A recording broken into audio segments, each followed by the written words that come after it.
میں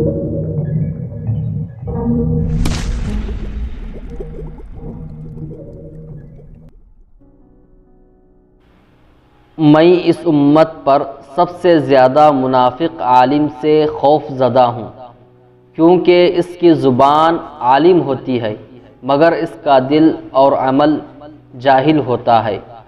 اللہ تعالیٰ کسی شخص کو اس وقت تک ذلیل نہیں کرتا جب تک اس کی برائی حد سے نہ گزر جائے۔ مجھے وہ آدمی پسند ہے جو میرے نقائص بتائے۔ انسان نماز اور روزے سے نہیں بلکہ معاملات سے پہچانا جاتا ہے۔ جس عالم کو دیکھو کہ وہ دنیا سے محبت رکھتا ہے تو دین کے معاملے میں اس پر اعتبار نہ کرو۔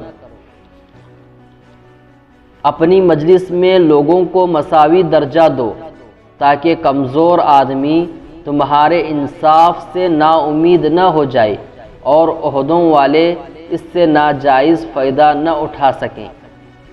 لوگوں کے معاملات وہی سنوار سکتے ہیں جو اپنے ارادے کے پکے ہوں اور کسی سے دھوکہ نہ کھائیں۔ کبھی کسی بے قصور کو نہ مارنا کہ وہ ذلیل ہو جائے، اور کبھی کسی کی بے جا تعریف نہ کرنا کہ وہ غرور سے اکڑ جائے۔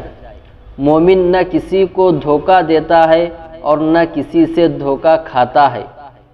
صرف وہی کام کرو کہ اگر اس کام کے کرتے وقت تمہیں کوئی دیکھ لے تو تم کو ناگواری نہ ہو۔ اللہ اس کا بھلا کرے جو میرے عیب مجھے تحفے میں بھیجتا ہے۔ سب سے زیادہ سخی وہ ہے جو ایسے شخص کو دے جس نے اسے محروم رکھا۔ بدکاری کی کثرت سے زمین میں فساد آتا ہے اور حکام کے ظلم و ستم سے قحط واقع ہوتا ہے۔